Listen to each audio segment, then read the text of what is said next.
دیا ہے۔ دوستو یہی وہ طریقہ ہے جہاں پر انسان کو انسانیت کا درس دیتے ہوئے اللہ تبارک و تعالیٰ نے پیارے نبی کے ذریعے فرما دیا من تواضع للہ رفعہ اللہ، کہ لوگوں اگر انسان انسانیت کا مادہ اپنی زندگی میں لے کر آ جائے، لوگوں انسان اگر یہ اپنے آپ کے اندر معلوم کر لے کہ اے اللہ تو نے مجھے انسان بنایا ہے، تو خدا کی قسم کرونا اور دوسری جو بیماری نئی شکل میں آئی ہے اللہ تبارک و تعالیٰ نے کہا کبھی دنیا کے اندر نہیں آئے گی۔ حضرت عیسیٰ علیہ نبینا علیہ السلام کا ایک کارنامہ ہے،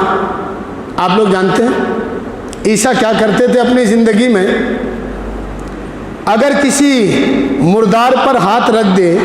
یہ ان کا کمال تھا، معجزہ تھا، آپ لوگ تو سنے ہیں نا، عیسیٰ کا معجزہ تھا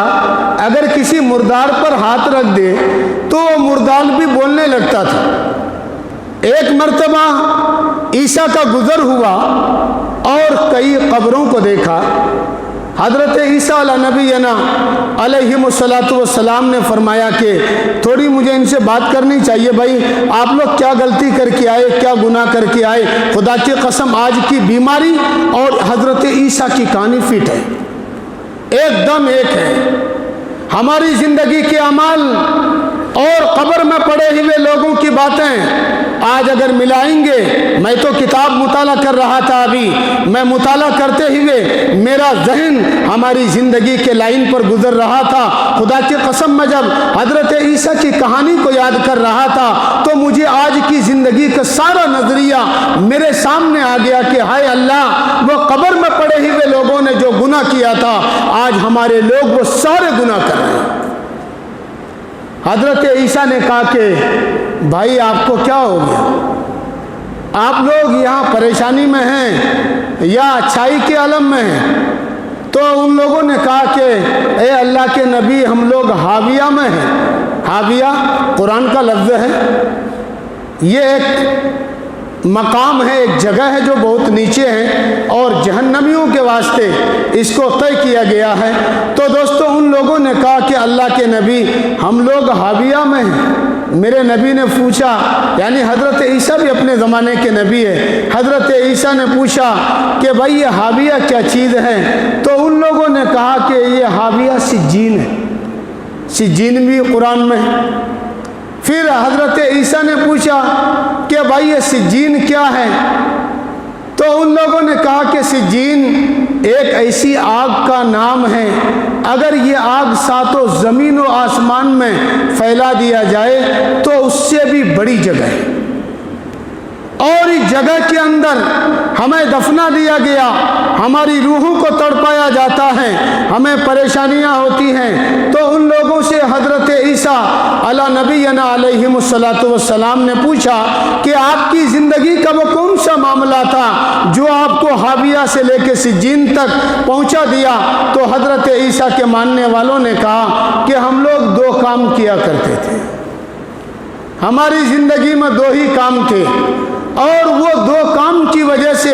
ہمارا یہ اعمال، ہمارا یہ نتیجہ، ہماری زندگی کی اتنی بری گت ہو گئی۔ حضرت عیسیٰ علیہ نبینا علیہ السلام نے پوچھا وہ آپ کی زندگی کے دو اعمال کیا ہیں؟ تو ان لوگوں نے کہا کہ ایک مال کی محبت اور دوسرا غواطیت۔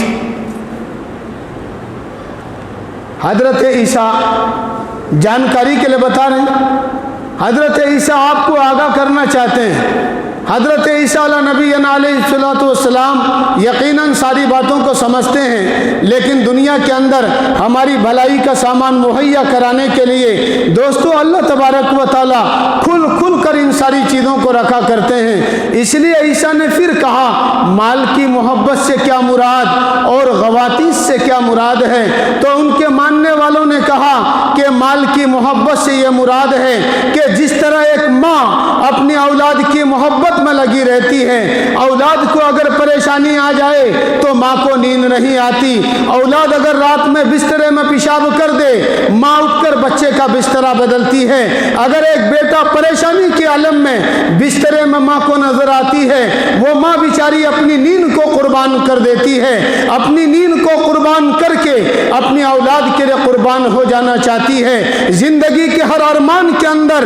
ایک ماں کی تمنا ہوتی ہے کہ اے اللہ مجھے تکلیف دے دینا لیکن میری اولاد کو سخی رکھنا، اے اللہ میں اپنی نیند کو قربان کر دوں گا لیکن میری اولاد کی نیند کو برباد نہ کرنا، اے اللہ مجھے ظلم دے دینا، مجھے تکلیف دے دینا لیکن میری اولاد کو تکلیف نہ دینا۔ تو دوستو حضرت عیسیٰ کے ماننے والوں نے کہا کہ اللہ کے نبی مال کی محبت سے یہ مراد ہے کہ جس طرح ایک ماں اپنی اولاد کے فراق میں رہتی ہے، جس طرح ایک ماں اپنی اولاد کے لیے ہمیشہ پریشان رہتی ہے، ان کو کامیابی کے پرچم پر دیکھنا چاہتی ہے، کامیابیوں کے سیڑھیوں پر چڑھانا چاہتی ہے، کبھی مصلی میں بیٹھ کر ایک ماں اپنی اولاد کو عالم دین بنانا چاہتی ہے، کبھی مصلی میں بیٹھ کر ایک ماں اپنی اولاد کو صحابی بنانا چاہتی ہے، کبھی مصلی پر بیٹھ کر ایک ماں اپنی اولاد کو اولیاء اللہ بنانا چاہتی ہے، کبھی مصلی میں بیٹھ کر ایک ماں اپنی اولاد کو قطب بنانا چاہتی ہے، کبھی مصلی میں سر رکھ کر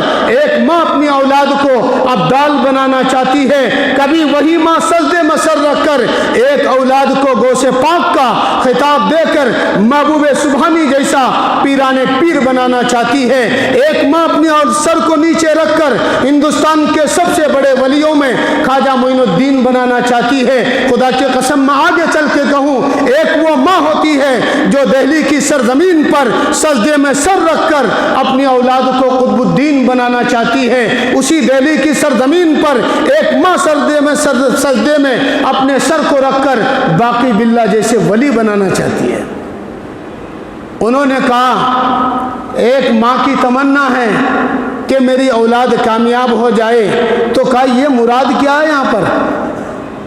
کہ جی مراد یہ ہے کہ اگر